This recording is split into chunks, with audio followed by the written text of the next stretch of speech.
this time. Hi there. Welcome, everybody, to Cast Iron Wednesday. This is a tradition that quite a few of the smaller YouTube cooking channels have been doing now for the past several years at least. We do a video on Wednesday about, well, cast iron, of course, and that gives us an excuse to have fun and, well, to play with our cast iron. I've been doing this myself as well for, well, with some exceptions, unfortunately. I'm doing my best, really, to try to keep things going. But I've been somehow managing to do this for the last 5 years at least. And, well, I'm glad to say, at least, I've had a lot of fun doing so in my kitchen, which is why I'm really glad to be here again tonight. And I'm also glad to see that a number of people seem to have shown up here, even after my long absence. And I can only thank everybody who's been kind enough to show up here on this channel tonight. So hello to everybody who has been shown up here and commented in the YouTube live chat. Hello to Flash1499 and Rocket Caver, and hello Mark Sieber. Hello to everyone. Clico 2271, and hello Fatty Meats. Hello Corey Clark, and hello Pipgorn. Edge. I can't. Let me see. Ed Giffus, I think. Sorry. 6006. And Timber Bear Trail, hello. Well, I can only say that things have been busy, unfortunately. I've had a lot of personal drama that's come to a head, and I do not talk about my drama on the internet. I mean, there are some people there who pretty much devote their entire existence to complaining on the internet, and I'm trying my best not to be one of them.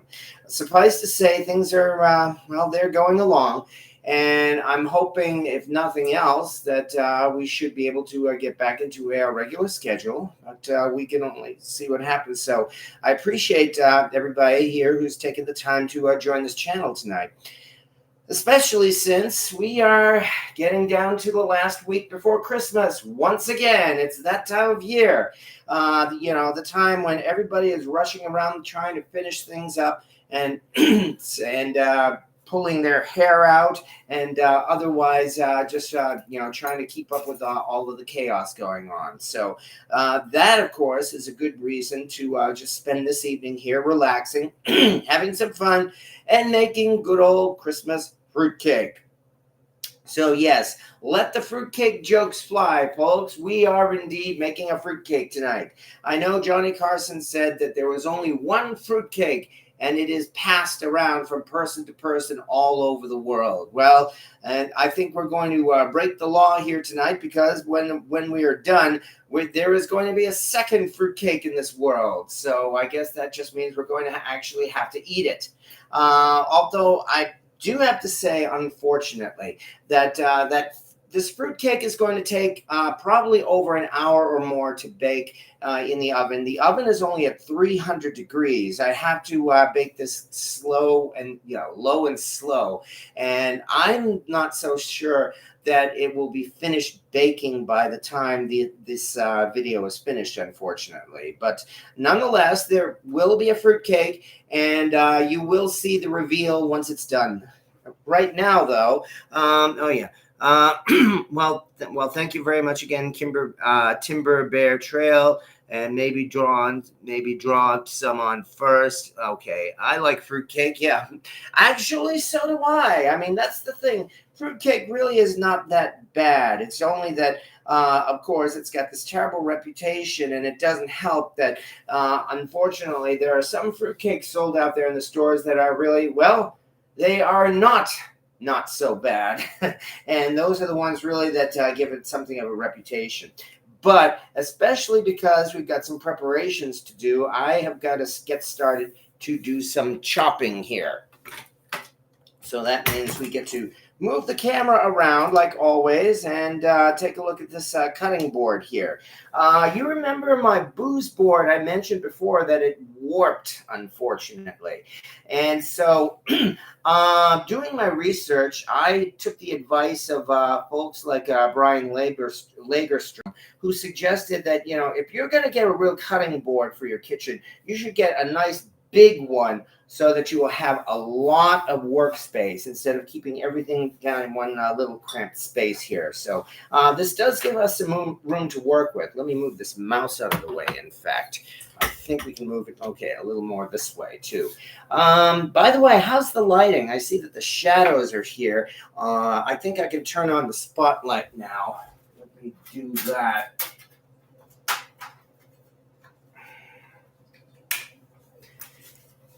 Yeah, even after all these years, I still have lighting problems with my videos. It seems like these live videos always start out with with my kitchen being flooded with light that tends to drown everything out. But this doesn't look so bad right now.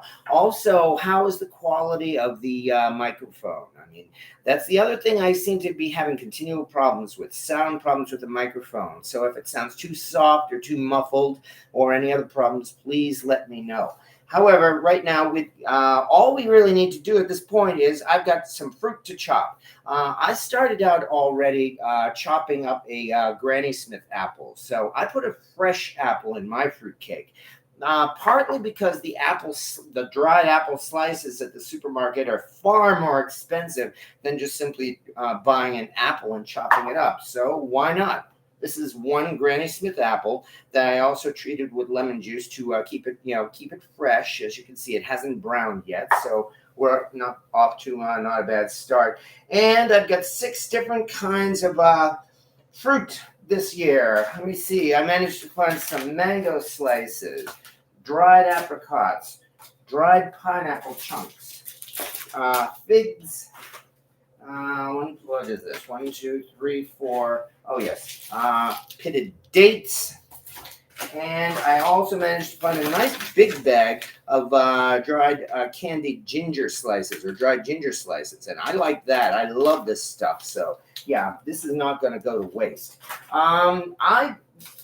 When hunting down the fruits and the ingredients for a fruitcake, it is a good idea to check out your local foreign market, if possible, before you end up giving up and going to someplace like Walmart or Price Chopper, because it's entirely possible that you can find the fruit there at much less expensive prices. For instance, this nice heavy 24-ounce container of pitted dates was on sale at my at the foreign market for only $4, which is far, far less than like a 6 or 8 ounce container of dates that you get in the produce section at the supermarket.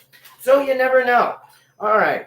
But at this point, all I really have to do is got to be careful. I don't want to add some human, some human parts to this fruitcake. But it's really just a matter of chopping up the dried fruit. And yeah, I say this every year when I prepare my fruitcake anyway. Namely that please, please do not use those hideous radioactive containers of fruitcake mix that they sell at Walmart and the supermarket and all that. I mean, that's probably a big reason why fruitcake has such a terrible reputation. Because, oh my God, you're actually going to put that stuff into a cake and eat it? Ew. On the other hand, dried fruit slices here, which people do eat, will definitely make this a cake that people will, well, want to eat. And I'm trying to fill this big bowl here with fruit. So I'm going to be as quick as I can. In fact, I really need to get some. Okay, there's a good start. Let's throw out the rest of. Maybe not quite all of that. And gee, there are going to be a lot of leftover pieces to eat too. What a shame. That's another nice thing about making a homemade fruitcake. You get to snack on the leftovers. Anyway, yeah, it's gonna be different. Well, that's certainly for sure, William Hurt. Although, as I said, I've had this recipe on my website for several years, so it's not really a surprise, at least. But I do try to make this a little different from the traditional fruitcake. For one thing, there are more spices in the fruitcake batter because I there have been times when I actually have made this cake without the fruit, just simply using the spices in the batter, and it produces a pretty nice spice cake that way too. So that's another reason why I'm confident that people will actually like this fruitcake. The recipe for this fruitcake is on my website, like I said, and I have a link to it directly in the description of this live video tonight. I call it magical fruitcake for precisely that reason. The magic is the fact that it's a fruitcake that people will want to eat. Oh, sounds good. Well, I'm glad to hear that, Clico. All right. It wouldn't be bad if they left the orange zest out of it. Oh, I love orange zest, and yeah, that's exactly what I'm going to put in there: some orange zest and some lemon zest. But then again, this is my fruitcake. I mean, if you don't like orange zest, well, then that's another good reason for you to make your own fruitcake because, well, you don't have to put it in. You can put in whatever you want into this fruitcake. And just make sure it caters to your tastes. All right. Let's see what else. Cup of coffee and a chunk of fruitcake sounds good. Yeah. Well, there you go. You just described breakfast on Christmas morning, probably for a lot of people. Although my hope is that I'm probably going to be able to feast on some panettone on Christmas morning this year. So anyway, that's one. That was dried mangoes. Let's open up now these sun-dried apricots.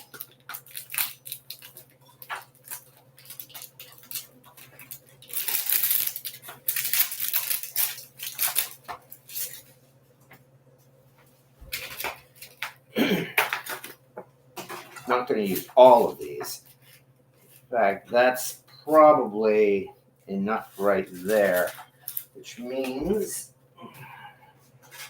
I can close this and put the rest of it aside.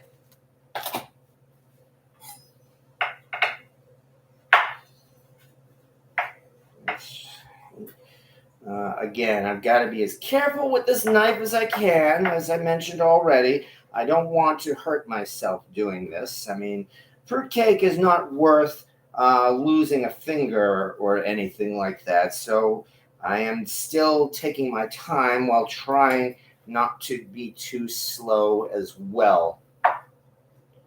Let's try it this way. Fortunately, most of this fruit is not too hard to chop up, which is a bonus right there. My town does not have candied citrus peel. I looked last year, couldn't find it. I looked this year, couldn't find it. And unfortunately, this year I did not have the time to prepare my own candy citrus peel. And I kind of regret that, but I'm going to have to make up for it with well, more fruit. And that's exactly what we're doing. So here are some dried apricots to go in with the mangoes. I'll just cover that out. So that's 2, 3 dried pineapple chunks.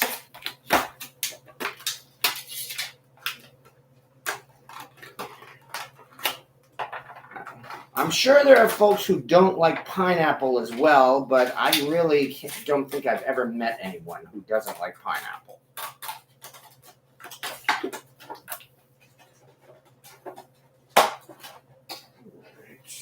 Where did I go? Yeah, that's where I put it. Okay, good. Put it over here. Any recipe for an herbal version of fruitcake? Can you describe what you mean by herbal? Do you mean like a 420 fruitcake? Hard to say. This recipe does call for a stick of softened butter.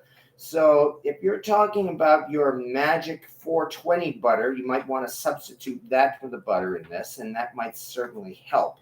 Um, I am going to be adding some rum to the batter, although the rum is going to the alcohol in the rum is going to boil off as the cake bakes. So the end result here is a family-friendly fruit cake. It's one that is not soaked in rum. You could always do that yourself after the cake is done, of course, but if you don't do it, well, the cake is still delicious, and it's safe enough for you to do things like bring it to work or even school and not get in trouble. So yeah, there you go. Introduce your coworkers or your kids, classmates to a fruitcake that actually tastes good. Talk about a Christmas miracle. All right, we don't have an international market closer than an hour and a half away. Wish we did. Ooh, I'm sorry to hear that. Yeah, because that does unfortunately make your choices a little limited. Or maybe one weekend, I suppose, you could actually go on a road trip, for not just that, but probably other things as well. That's something to consider. Unfortunately, something else to consider these days. This fruit was darned expensive. I'm sorry to say that I probably ended up spending close to $50 on the ingredients for this fruit cake. Although, admittedly, that does include the fact that I had to buy a fresh bottle of rum, so that's almost 20% of the cost right there.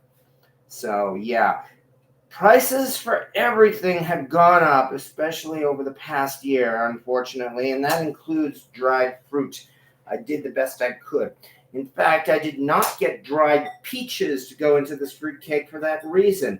At the supermarket, dried a 5-ounce package of dried peaches was $8. No thanks. So, okay. And again, I'm not going to use all of these dried figs, just some of them. And more, that'll probably be enough. And did I throw out the cover to this? Oh, no, there is no cover. Okay. That means I'm going to have to put this aside or put it in a baggie or something when this video is over. Figs are actually pretty hard to chop up. I found that out when I first started preparing figgy pudding several years ago. And that's a recipe that I love doing as well. That produces a wonderful, wonderful figgy pudding. One that was definitely worth the effort. But you have to chop up your figs the hard way. If you try putting figs into a food processor, they're just going to jam it up. On the other hand, if I remember right, I found a way to chop up figs that actually worked, and that is a meat grinder. Yeah, and that actually did a pretty good job chopping up those figs. Okay. So now we have 2 commercials, I guess. Well, unfortunately, the commercials have been there, but it's only been 20 minutes, so I'm sorry to hear that. There's nothing I can do about it. Believe me, I have been looking for years in my YouTube settings for a way to turn off the commercials. And YouTube forces the commercials on you. There's really no alternative to it, unfortunately. It's like, if you want revenue, you will have commercials. So there's regrettably, and I did set my settings. It's supposed to be only showing those commercials every 30 minutes, which means if you're getting them more often than that, there are a couple of possibilities. 1, YouTube lies, and that's certainly a possibility. Or 2, wonder if maybe there's something else that might have gotten into your cookies on your browser, perhaps. That might be bringing up more commercials than normal. But I'm just giving that as a possibility. I'm sorry to say that the commercials are here to stay unless I get rid of YouTube.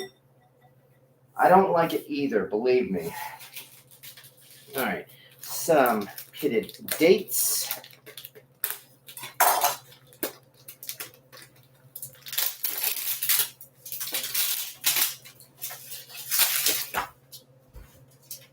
Dates are delicious. These are the same things that were in Raiders of the Lost Ark. You know, it's like, hey, where's our monkey going? He'll be all right. Have a date. What's this? It's a date. You eat them. Yes, exactly. That's what you do. Unfortunately, these are pitted dates, ones that are still soft and chewy, but they took out the hard pits. So if you've never tried dates before, I would definitely recommend doing so. But I've been on dates before. Yuck, yuck, yuck. Okay, this kind of a date.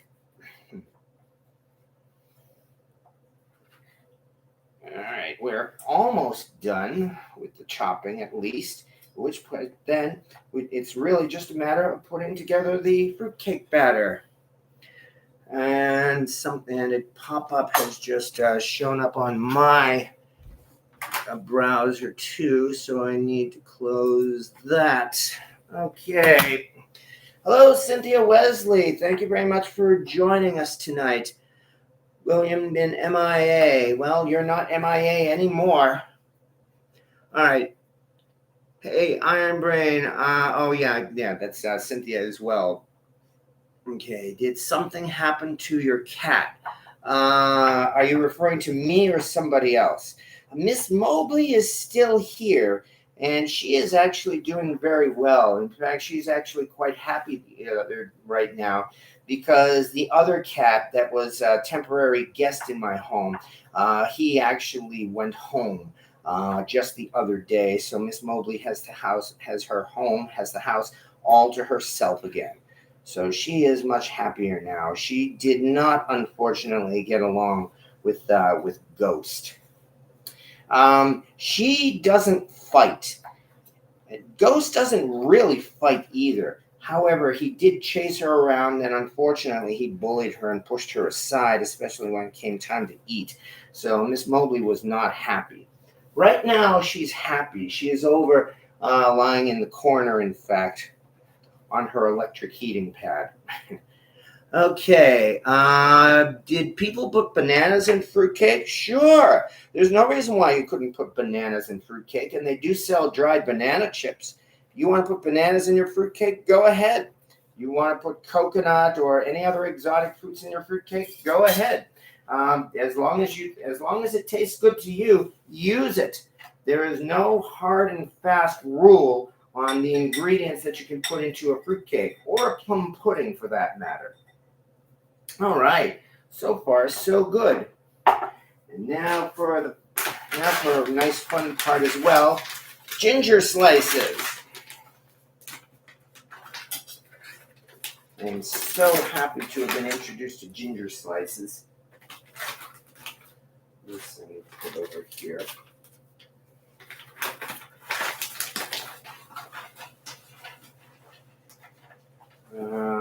Maybe not quite that much. This will definitely put a lot of zing into this fruitcake, that's for sure. I mean, ginger is a spice, and a darn good one as well. And it looks like we've got some tiny pieces already, so I don't even have to do a lot of chopping here. Let's just do it this way, as carefully as I can. Here we go.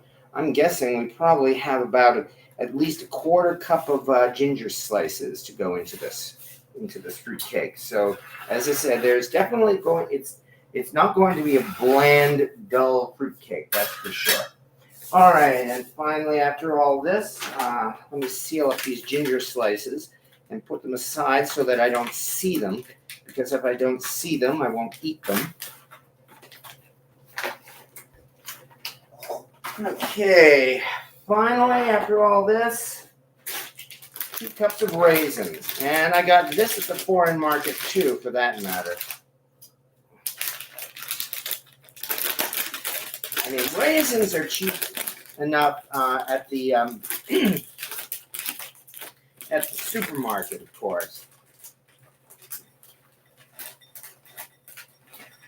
2 cups of raisins. That should be plenty. And look at this. This bowl is now full of fruit. In fact, let's do this so that I don't spill the raisins all over the place.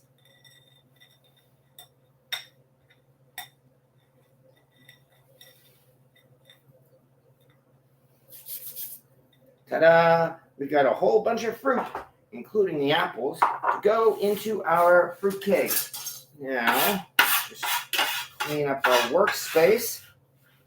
And the boring part is done. Oh, no, one other thing. On top of all this, I also have some almonds, slivered almonds, and some walnuts. And it looks like I've got to crush some of these walnuts. This will only take a few seconds.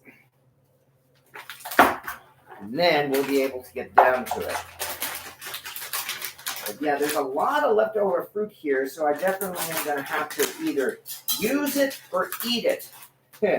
Gee, what a conundrum. Come on already.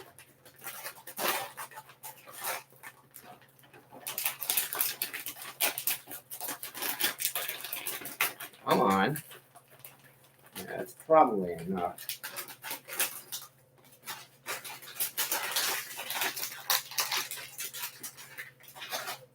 All right. Unfortunately, walnuts are easy to crush, at least when you have a decent grinder. So this will only take a few seconds. Some nuts are harder to crush than others, and yes, you can make all the raunchy jokes you want about that. But these are nice, soft nuts. And they feel nice when you put your hands on them. Okay, there we go. Enough with that. All right, here's some walnuts. Okay, we are not doing too badly so far.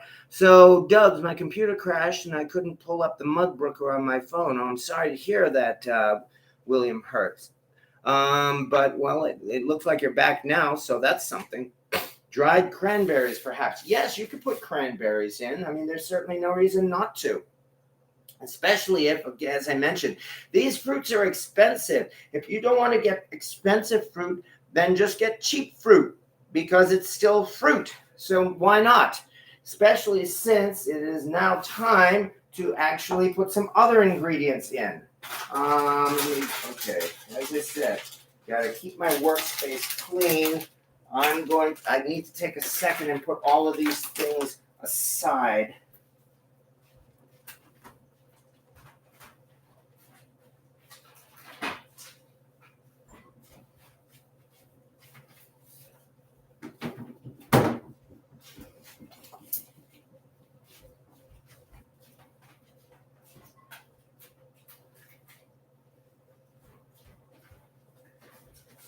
That way, I won't do something like accidentally knock over that package of figs and get them all over the place. Most likely, I was doing Christmas stuff. Okay. All right. I need a mortar and pestle for making mojitos. Oh, yeah. I love my mortar and pestle. I can't believe, like everything else, time is flying. I've had this mortar and pestle now for over 10 years. But yeah, I've definitely gotten a lot of good use out of it. Quite happy to have that. Okay, now, at last, let's move this fruit aside. Let's also put this knife away. Yeah, like I said, I want to keep my workspace safe. One last time.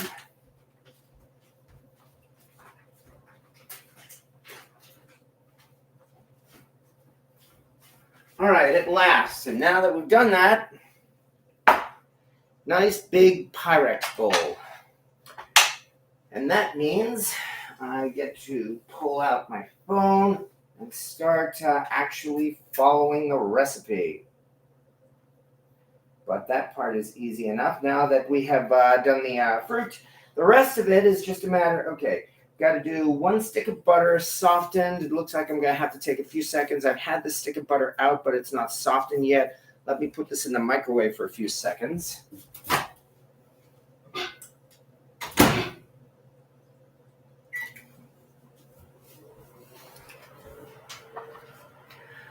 All right, yeah. The mortar and pestle was a Christmas present. In fact, it came from a coworker who gave it to me, at work the day after Christmas. I'm betting, I am almost positive he re-gifted it. He had probably received it and did not have any use for it.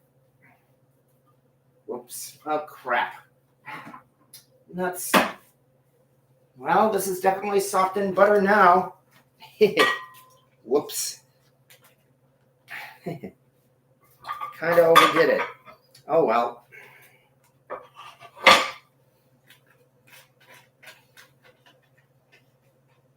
Yeah, I know. Here comes the chaos. But we definitely have 1 stick of softened butter. Now I'm going to have to wash this off. All right, anyway.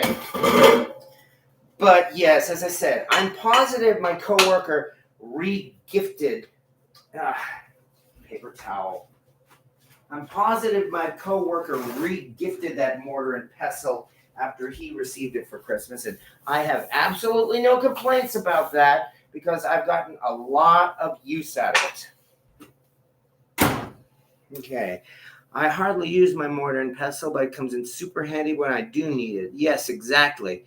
Heating a glass and then putting it over the butter stick. Yeah, I'm definitely going to have to try that next time, that's for sure. Although it worked. Okay, finally, now we get down to mixing some ingredients at last. 1 cup brown sugar. At least I did get out the ingredients.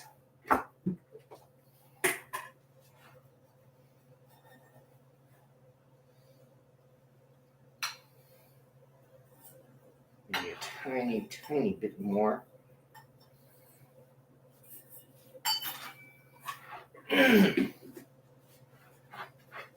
4 large eggs. And guess what? I even took out the eggs in advance. I did my best to try to prepare for tonight. I just want to be sure now that I don't drop the eggs. Okay.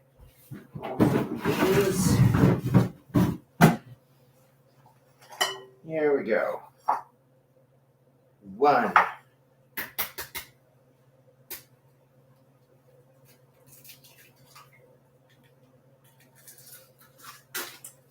2.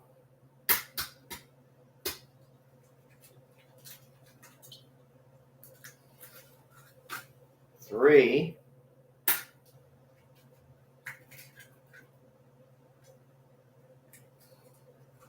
'So far, so good.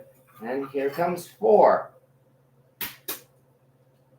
It's the last one, of course, that, oh, amazing. The shell broke a little differently, and yet, no shell. Ha-ha. Yay. I just have to rinse my hands very quickly. All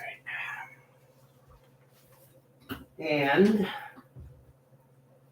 there we are. So far, so good. Means 4 eggs. That means we get to cream everything here together. I think, in fact, we're supposed to cream all of this together first, even before adding the eggs. But I think I'll add the eggs and then do a little bit of creaming.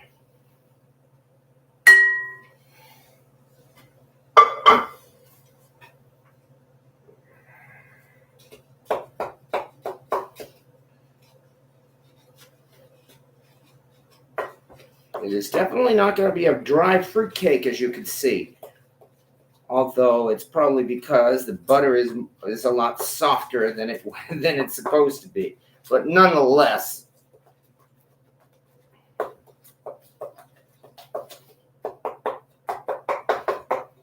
I'm sure if I got out my mixer, I would probably do a much more thorough job. But I honestly did not think of bringing out the mixer until just this moment when I said it. That's all right. It will do what it has to.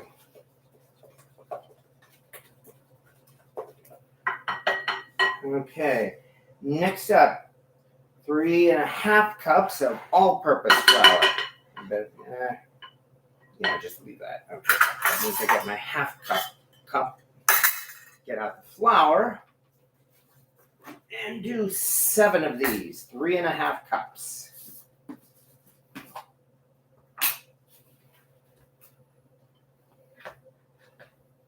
One. Like I said, I'm doing 7. 2.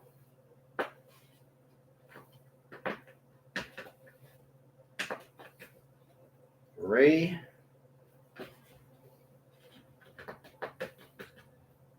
4.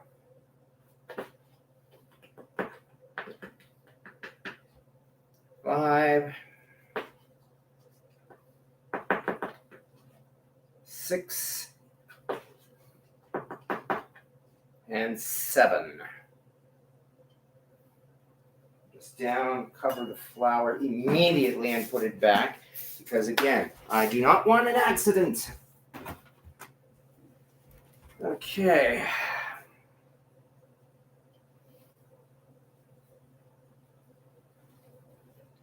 And I cannot stir flour without spraying or spilling some all over the place. That's like a law of nature or something like that. Fortunately, there is still more liquid coming in yet, because this does look like a lot of flour, but as I said, we are not done yet.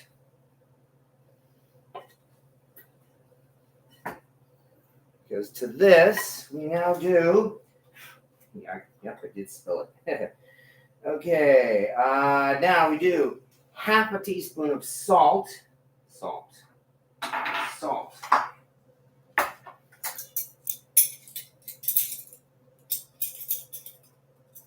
Half a teaspoon.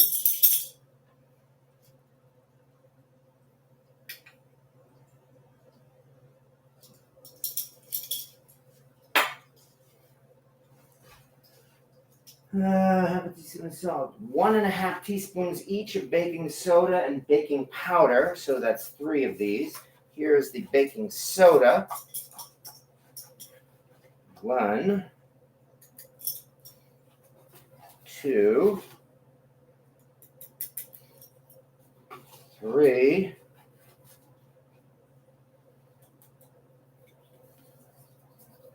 1.5 teaspoons of baking powder. So 3 more of these. Wipe this off first. And we do again.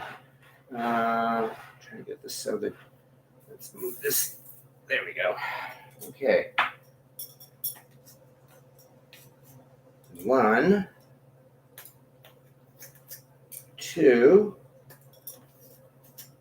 3. Come on. 3. All right. Where did I just put the cover to that baking powder? Oh, here it is. I hid it over here.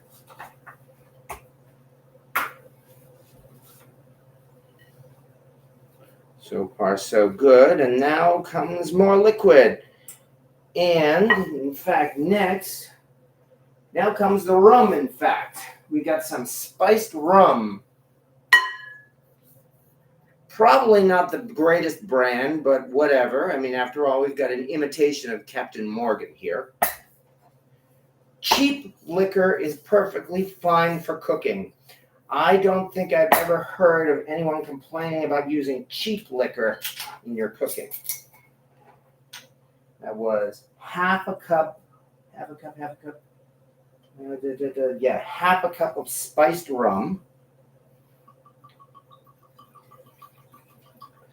And as tempted as I am not going to take a swig of this myself.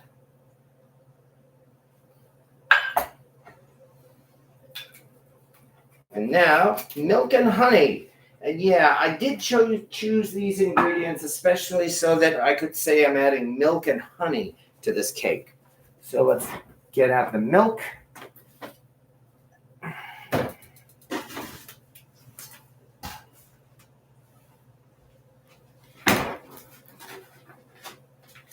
Half a cup of milk. Can use the same half cup.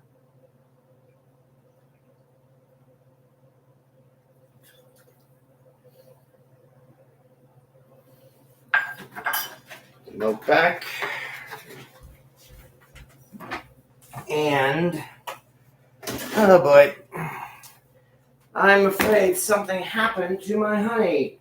It looks like, yeah, this was premium pure U.S. honey, which unfortunately seems to have dried out and crystallized. So, bit of a problem there, but fortunately, I also have filtered honey. It says Beirut brand. I believe I got this one at an international market as well. I think it was a halal market. Half a cup of honey. Oh, crap.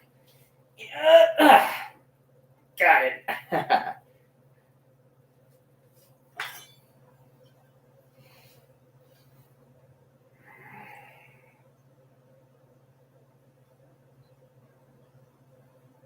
There we go. Plop. And yeah, I know about the trick, by the way, of using a drop of olive oil. You know, that doesn't really work with honey. It works great with molasses. I do it with molasses, but when I've tried it with honey, it doesn't seem to work as well. So I think I'm going to have to fudge this and get out like a spoon or a butter knife.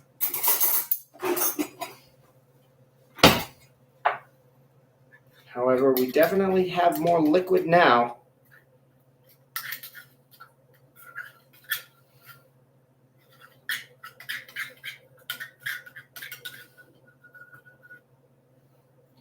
In fact, if somebody has tips on how to loosen up that crystallized honey, I'm betting I suppose I should probably just try heating it at some point. That should probably loosen it up. But there we go. In fact, because this honey is now sticking all over the place, I'm going to have to put this in the sink. But I think I'm done with it. All right, and good. Let's try mixing all this together because after this, now we start adding the spices. Honey lasts forever. What was that? Honey lasts forever and ever. Okay, heat that honey up in warm water. Yes, exactly. So, yeah, I guess I'm going to have to do that. I'm guessing you mean I just take the entire jar, that is, and put it in a bowl of warm water. Which, I mean, since we only have so much time tonight, it did not have much. Was not able to do that. However, look at this. Now, this batter is starting to come together. It is still very thick. It's always going to be a thick batter. But that's good because that means it'll be able to hold on to all that fruit so that the fruit won't just sink to the bottom. But we are definitely getting into a nice, thick, and very aromatic batter. And I haven't even added the spices yet. You know, but that spiced rum is, I mean, you could certainly smell that in this. So, yeah, even though that's a cheap bottle of spiced rum, I'm going to have to remember that. Okay, what are we cooking today? Hello, DeSojo World. We are making fruitcake tonight. Christmas fruitcake. And so far, we've gotten past the boring part. Now we're moving on to the other boring part, which is, again, adding some spices. But I only have 4 more types of spices here. And that is half a teaspoon of ground cloves.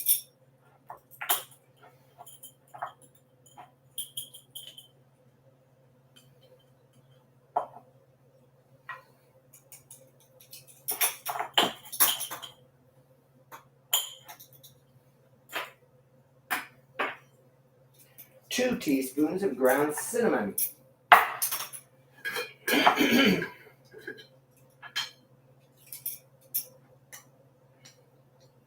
2 teaspoons. This is a half teaspoon. So 1, 2, 3, and 4. Yeah, I'm using heaping teaspoons. As far as the spices are concerned, I don't think that will be a problem.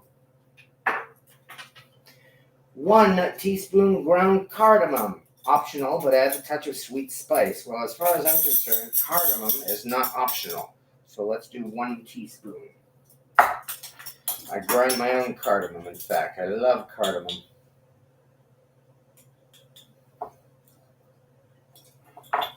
So this is definitely some spice in this cake, that's for sure. And finally, 1 teaspoon of ground nutmeg. Oh yeah, that's what I forgot. Dig out. Hold on 1 second. Here it is. Dig out my mom's microplane. I inherited it from my mom. Actually, she gave it to me shortly after I started baking on my own. And nutmeg.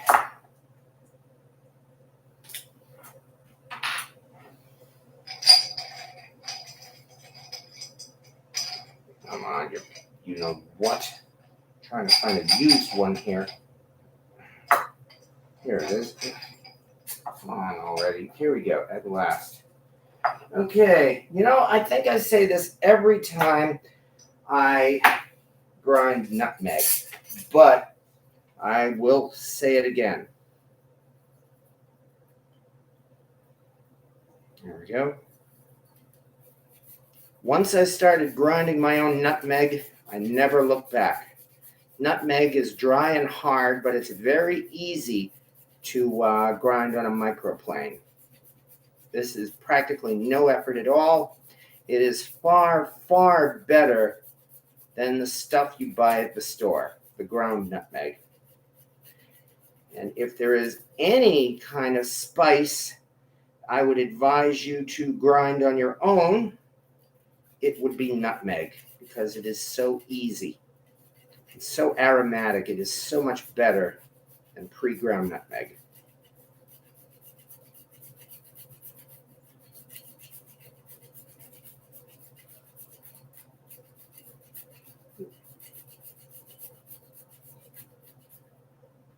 The best part is, even if it gets old, it is still fresh when you grind it, especially because it is completely dry.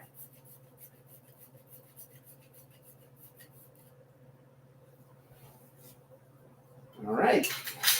I'll be using that microplane again anyway when it comes time to zest.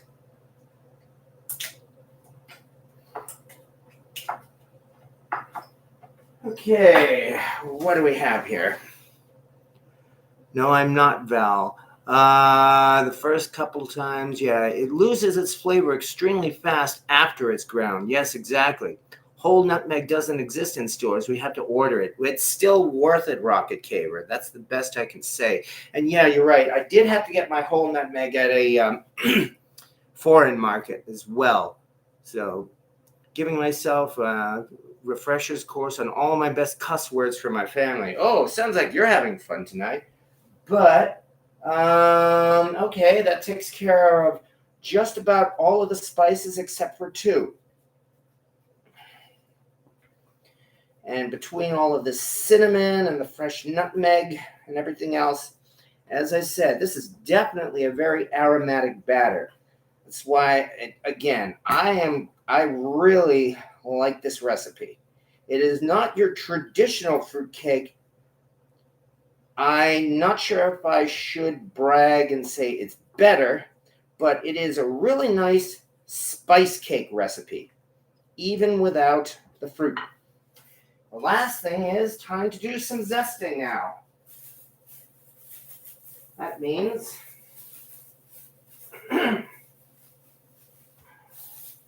start with a navel orange. I know somebody said they didn't like orange zest, but like I said, if you're making your own fruitcake, you don't have to add it. think I'm holding it wrong. There we are. I love zest. It is so, again, aromatic, easy to do. It adds some great flavor to your cake or whatever you're adding the zest in. And of course, afterwards, I'm just going to have to eat this navel orange too.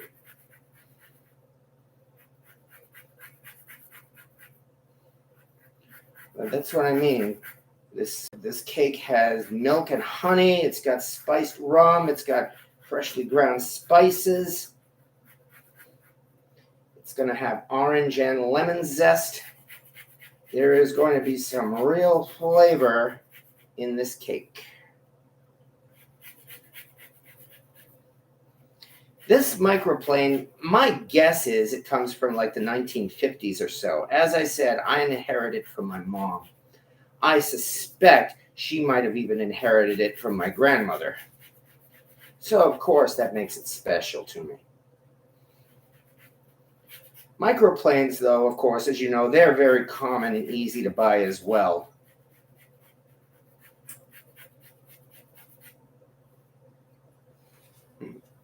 Not in our stores. We have looked around and asked. Oh, I see. I'm assuming you're going to bake this in a pan or a Dutch oven. I know I got here late. Which one is it? Well, if you don't know yet, DeSojo World, take a look at the thumbnail photo for this live video. That's the pan we're going to be making this this fruitcake in. Why? Because I'm a masochist. It's the Griswold lamb mold. The one that the last time I tried using it here on YouTube Live, it ended up sticking badly. And yet here I am trying again because I'm a fool. Or you might even say maybe I'm just not giving up. And I am going to get this thing to work one of these days. And with any luck, tonight will be the day. All right, this is good enough for the orange. Then comes the lemon. And after this, all we have to do is add the fruit. So we're finally getting close to being done here. You're better at using the phone for this. Oh, dubs. Okay. All right. Are you going to use your super paste to coat the lamb mold? Actually, especially because I want to be sure that this thing doesn't stick, I went and got non-stick baking spray, just to be sure. The store brand of Baker's Joy, and it specifically says non-stick. So this had better work. I did look specifically for brand name Baker's Joy in the supermarket tonight, and I could not find it, so I had to go for the store brand. However, I have had some luck with that store brand before, so I'm actually not too worried. But all we can do is find out. However, one other thing. This is going to produce so much cake batter. There is absolutely going to be a ton of batter left after I fill the lamb mold with this.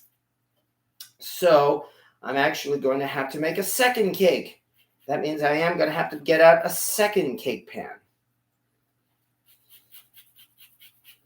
And we'll be seeing this in a minute. And actually, I'm going to put this one out for like a vote or something as to whether people will want to see a cake baked in the other pan that I have prepared. Well, I haven't prepared it yet. Preparing it is really just going to be spraying the heck out of it with that nonstick baking spray. Boy, I can smell this lemon. Smells great. There we go. All right, orange and lemon.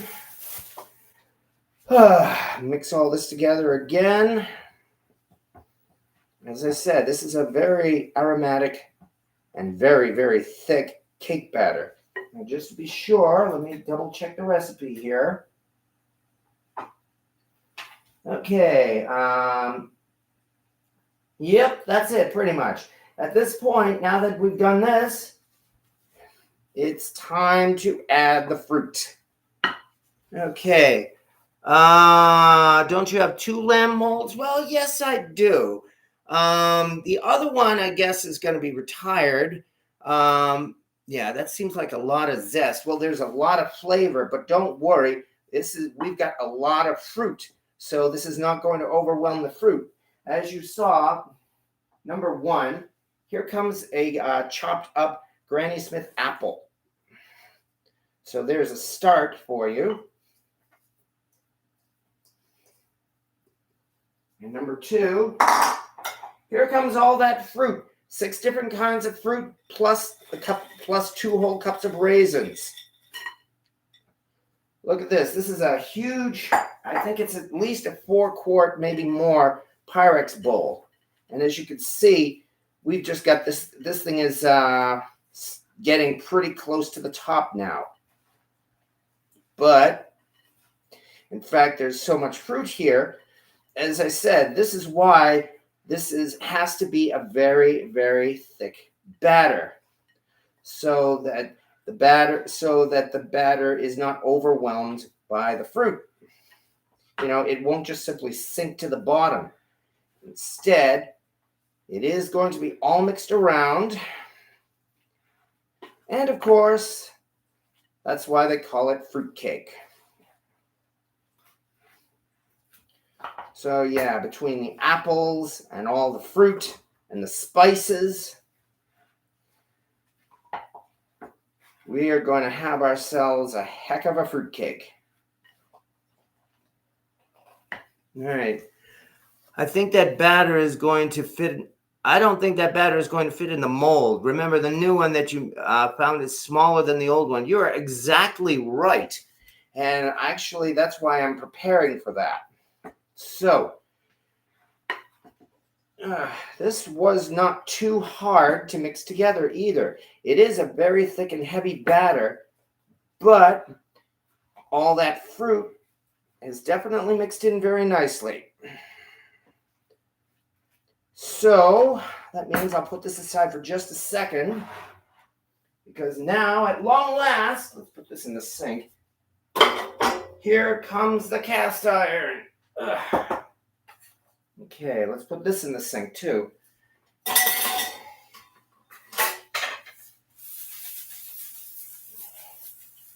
And as I said, at long last, here comes the cast iron. A Griswold lamb mold, number 866. No, not 666. That was their breakfast griddle. This is number 866, a Griswold lamb mold. And you're absolutely right. That cake batter is going to definitely overflow this particular lamb mold. So in that case, I have been debating as to what else we can put the extra batter in. And we could break out a cast iron bundt pan. Let me see. I'll bet that smells great. Oh, it smells wonderful. That's for sure. We won't see it tonight. Yeah. Oh. Well, actually, this one is going to be a non-alcoholic fruitcake. Although it is going to take a long time to bake, and I'm not going to have it finished at the end of this video tonight. But this one is going to be done later tonight so that it can actually be eaten tomorrow. The bundt pan will be a great idea for the rest of the batter. There's one possibility. However, I'd like to take a vote for everybody. What would you think about putting the rest of the cake batter in this? The cast iron pig head mold. The head cheese mold, in fact, made by Lodge Cast Iron.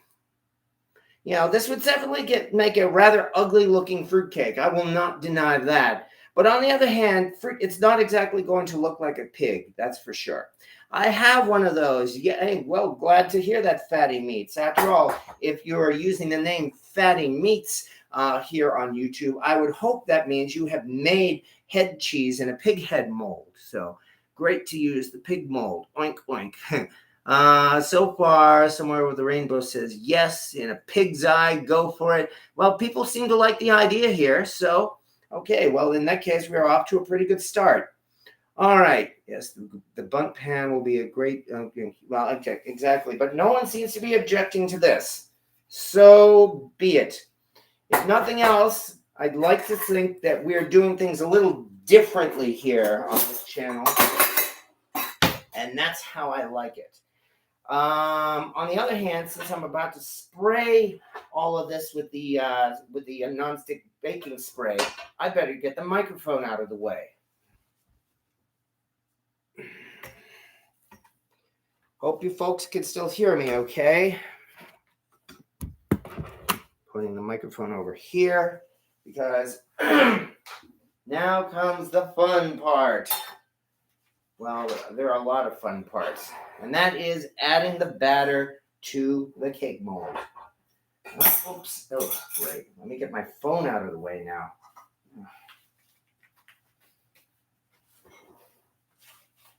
Okay. All right.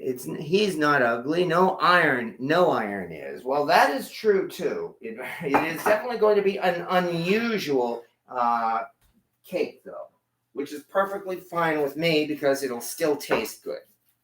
However, shake it up. Dance all night, day or night, shake it up. Okay. And having learned my lesson, I am not going to be frugal with this baking spray. I hope you can hear me all right.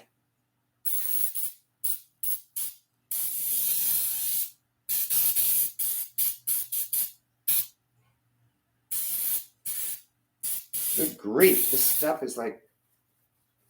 Ugh.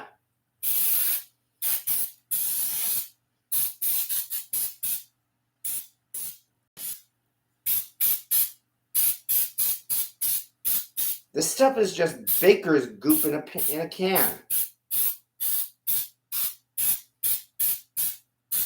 You think there's enough here? All right. Okay.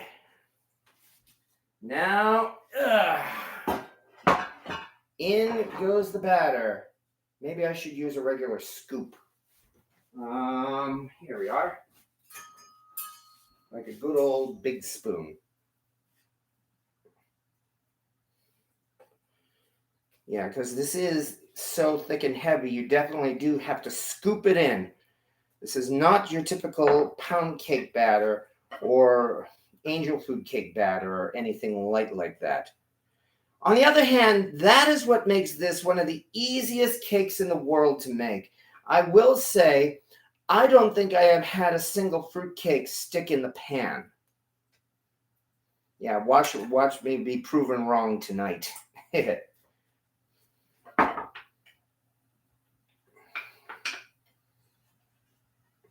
I mean, the batter is so heavy that, again, it's practically guaranteed to come out of the cake pan. So that's why it's almost guaranteed not to stick. Maybe a little bit more here in the center. And also, this batter rises terrific, too. All right. So far, so good. Should I or should I not? Let's get out a couple of toothpicks here.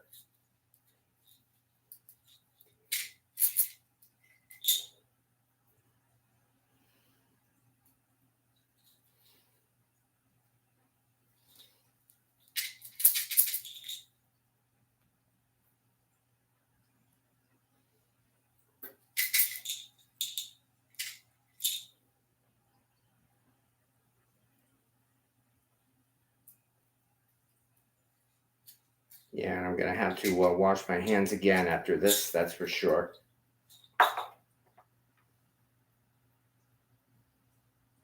Think about a big lamb popcorn ball. Well, that's certainly something to think about, that's for sure.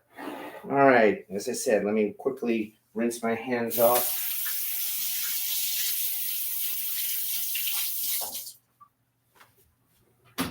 Put this toothpick away. Move this aside, do the same thing with the other half of the lamb mold. Although this one,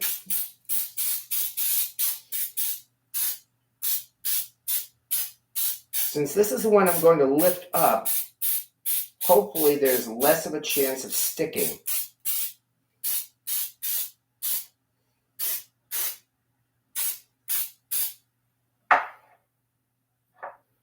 All right, then on we go.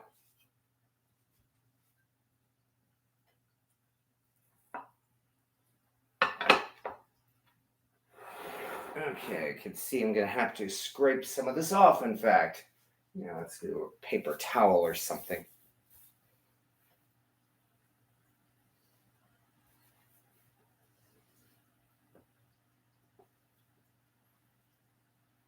Okay.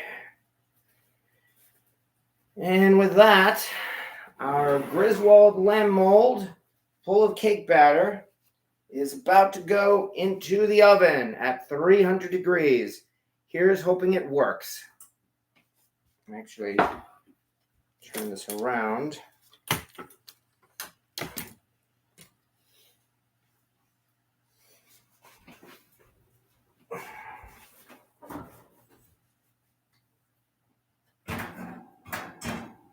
Oh, wait a second, you're right. I forgot. Always forget something. When doing a lamb mold, what I should do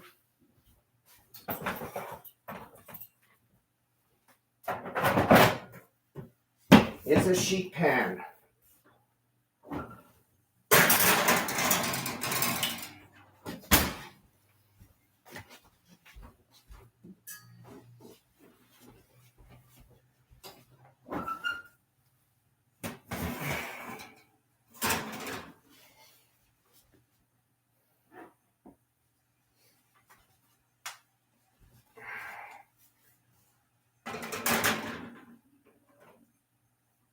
There we go.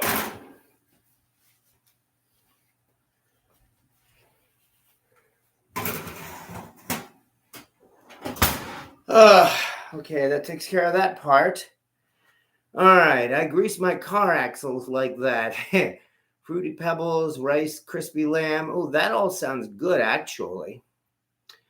Okay, I would have just used butter. I think it's better than spraying. Well, I'm still new to using this lamb mold here. My first attempt at using this Griswold lamb mold was unfortunately a failure. It stuck badly. So at this point, I'm not taking any chances. If this is a success, and I hope it is, then I'll be able to take the time to experiment and do things like butter, like you said. Crap. You know what?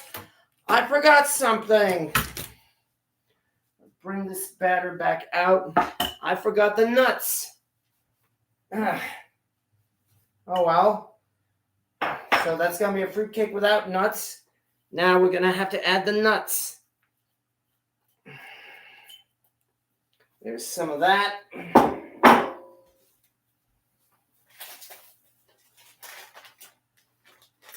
And some of this. Come on. Now I'm having trouble with this.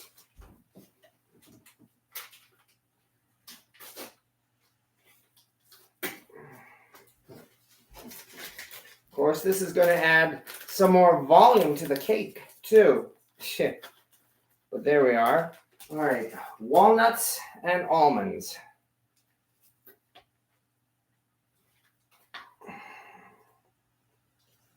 Because after all, you know the saying, nutty is a fruitcake. And that lamb mold, unfortunately, the batter does not have nuts. It's still going to taste well, but, well, I guess that means it's going to be a female lamb mold. Ha, ha, ha, ha. Or a female cake. And yeah, I'm not going to say any more about that. Okay.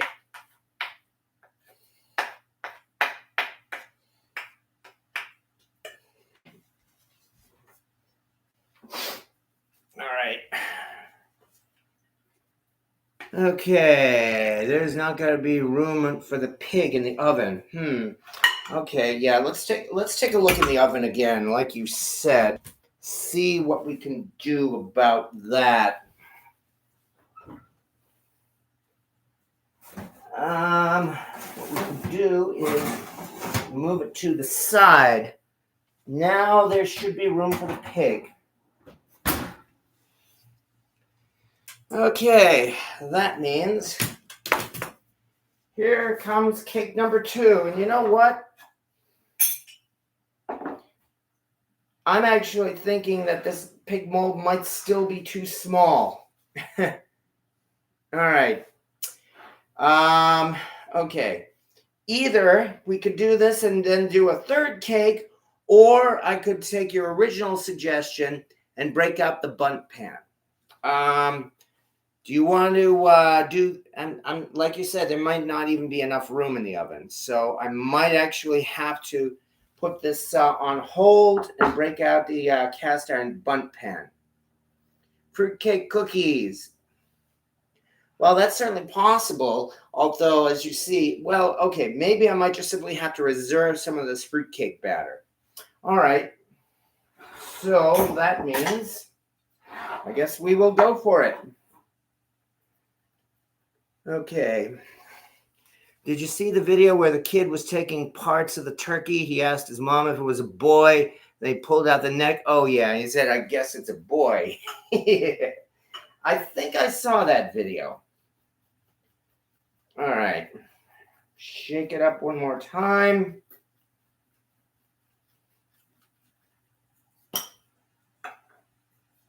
And go for it.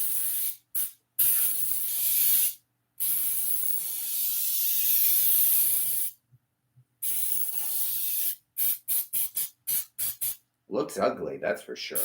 I know you said the pan isn't ugly, but the spray looks ugly. All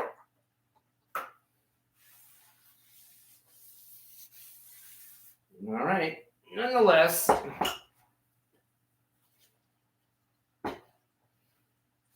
In we go. Plop. Plop. And did I mention already that this batter rise is terrific?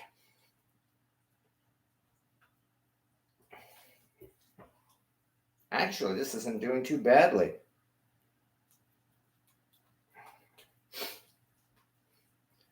I may have misjudged. We might actually be able to fit a fair amount of this batter into this pig mold. I think I can put the mic back up here now.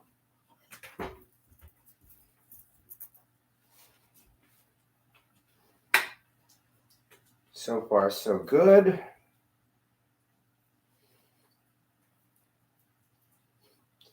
Okay, well, it looks like I was wrong, which is a good thing,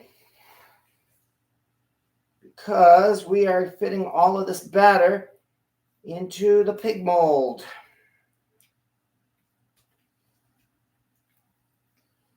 Press it down. And yay. Ta-da! So far, so good. Of course, if or when you make a fruitcake, you can certainly use a bundt pan. You will probably be taking less of a risk with a bundt pan than I'm taking with this. It's pregnant. Wipe the goop off the handle to make cleaning the pan easier. All right. That's what I was thinking of. Just remember, the lamb will take less time than the pig. Yes, it will. It can with a bundt pan, it can take up to an hour and a half. I'm betting I'm probably going to have to start checking that well, it's already been in the oven for a few minutes. I'm going to set the oven timer right now, in fact, for 55 minutes. Maybe even 50.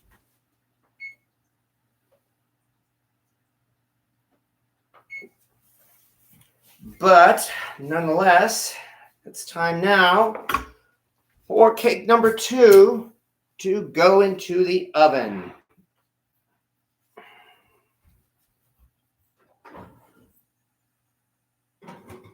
All right, so far so good. Something else to consider, and I just thought of this myself. Okay, let me find a piece of cast iron or something for folks to look at while we're talking for the rest of this video. Let's dig something out. How about this?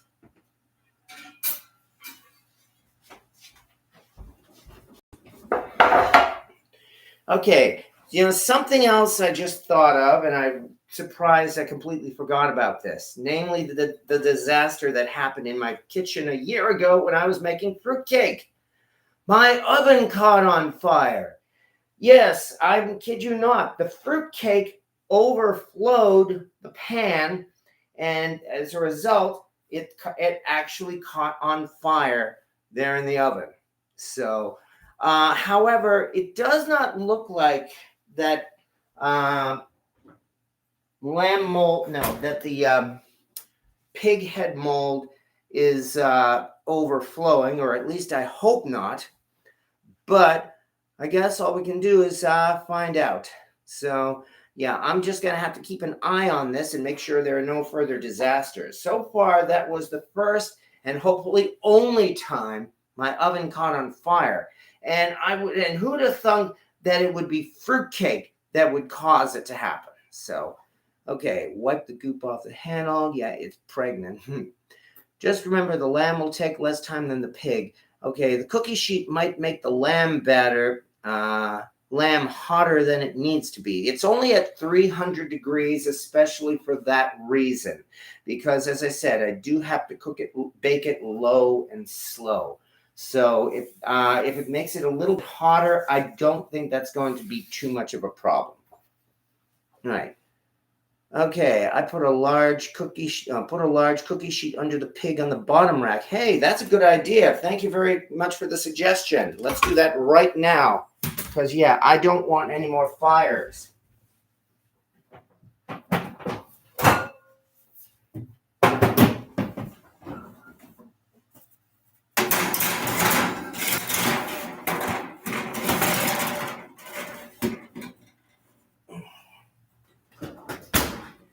Thank you very much for the suggestion. Show it off, please, top and bottom. Yes. Oh, you're talking about this. Okay. Okay.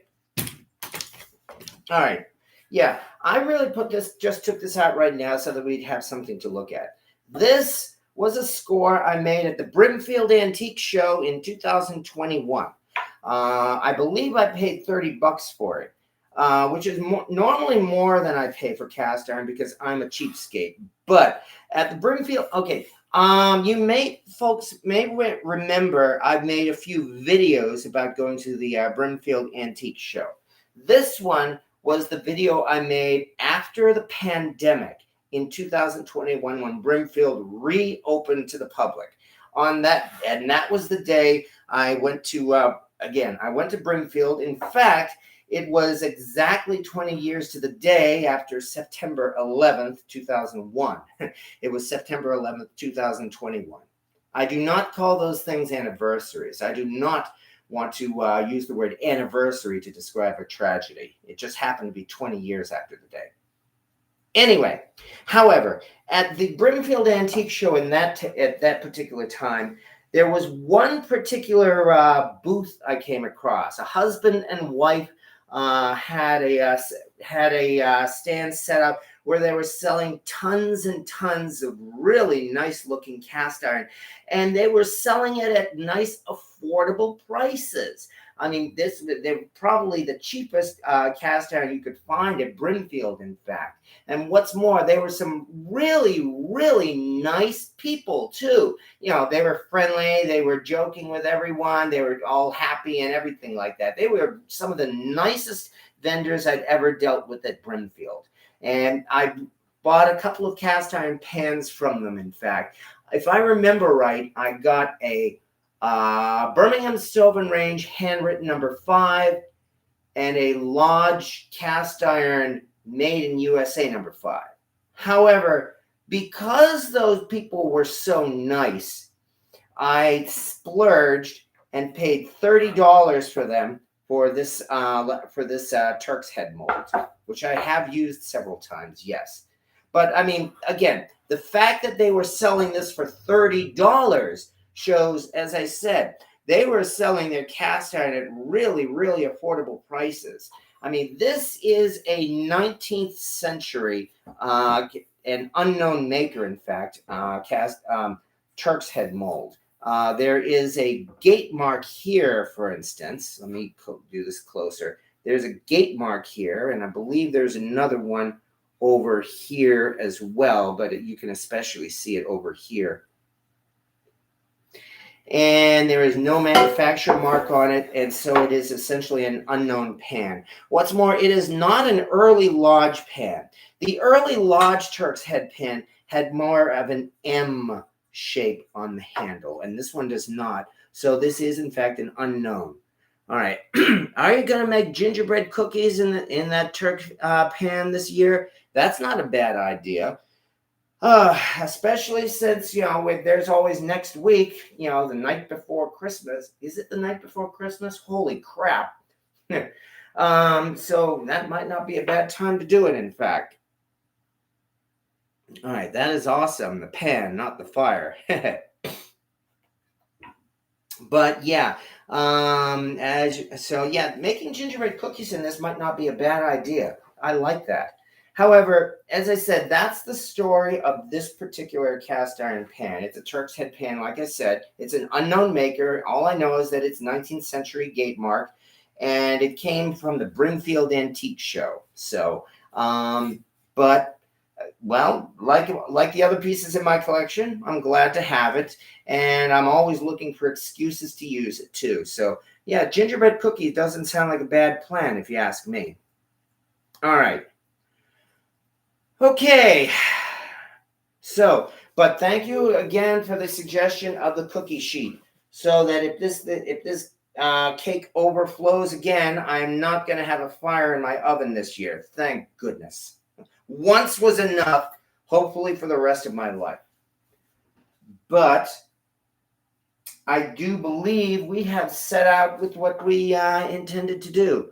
I have your twin Turks. You have my twin. You have the twin to this. Well, congratulations on that. And I'm betting you probably have used it quite a few times as well. Have you put a toothpick in the mold? I never made a fruitcake. I do not know how long it takes. Fruitcake, at least this particular recipe that I put together, I found out this fruitcake takes a long time to bake. If I were using a typical cast iron bundt pan, which is what I usually use, it could take up to an hour and a half, maybe even more, because I'm only baking it at 300 degrees. The lamb mold is smaller, and it's completely surrounded by cast iron. So it is indeed, like you said, likely to bake much faster, and I'm going to start checking it at probably like the 55-minute mark. According to the oven timer, there are 42 minutes to go for that. The the pig head mold is also smaller than a bundt pan, so it may also take sooner to bake as well. Let me take one more look at that, just to be sure. And so far, there's no sign of overflow, at least not yet. But there is still that possibility. Okay, let me bring you guys over to the oven. And I think we are just about done for tonight, in fact. That means you get to go on this roller coaster ride yet again.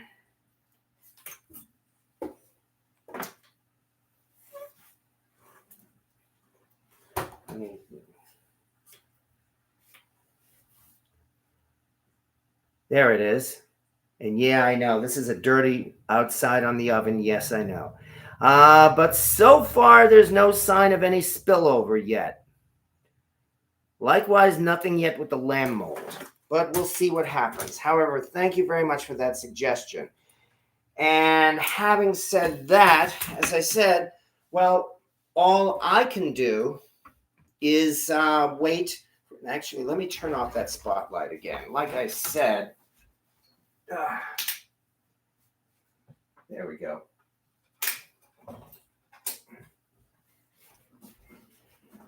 That thing just tends to overdo the light, it seems like, and so I'm hoping that this helps. But I do believe we've set it out to do what I was hoping we could do tonight, and that would be play with cast iron and make a fruit cake. So, as you can see, though, despite the fact that it took so long because I keep talking and talking and talking, you have to simply throw a whole bunch of ingredients together, including all of that fruit, and the end result is fruit cake. This is one of the easiest cake recipes to that you could make. And fruitcake is something I would definitely recommend a beginning baker give it a try because, as I said, it's almost foolproof. Almost. Says the guy who set his oven on fire with this recipe last year. So, but nonetheless, there we are. I will, of course, show the finished results, which will hopefully be in about an hour. Yeah, exactly. He can do a short of it, and that's exactly what I hope to do. Yes, Cynthia Wesley as well. So, but until then, exactly, stay safe, as William Hurt says, because it is still Wednesday night. There is still a week yet before Christmas, and we do have to get through the rest of the work week before we finally get to the weekend. So that means for a lot of people, it is time for bed. Yeah, because we're old, or I am. So thank you very much to everybody who has been kind enough to show up here, especially after all of these delays I've had with these cast iron live videos. All I can do is just keep on poking along, and with any luck, I'll get back to a regular schedule again. At which point then, well, we'll just keep having fun. Because these videos are a lot of fun to make. They're a real stress relief for me. And having you folks here in this live chat is definitely a big reason for me to keep continuing. So I can only thank everybody here. Somewhere over the rainbow one, thank you very much for being here. With the steak fire. Oh, yeah, you mean the one where I set my stovetop on fire when I made a steak. That one was deliberate. And I'll tell you that story another time. Okay, and yes, and Cynthia Wesley, everybody enjoy their holiday, exactly. And Rocket Caver and Fatty Meats, you did say you have a pig head mold like that, and I can only hope you've used it to make souse and head cheese. And have a good night as well, Fatty Meats, and William Hurt and R.T. Scott. And everybody else who has been kind enough here to be here tonight. Well, thank you once again for coming here and, as I said, having some fun this evening. I've done my best to entertain you. I hope you've been entertained because there's always next week when we do this all over again. So thank you very much to everybody for your time this evening. And as I like to say, see you next Wednesday.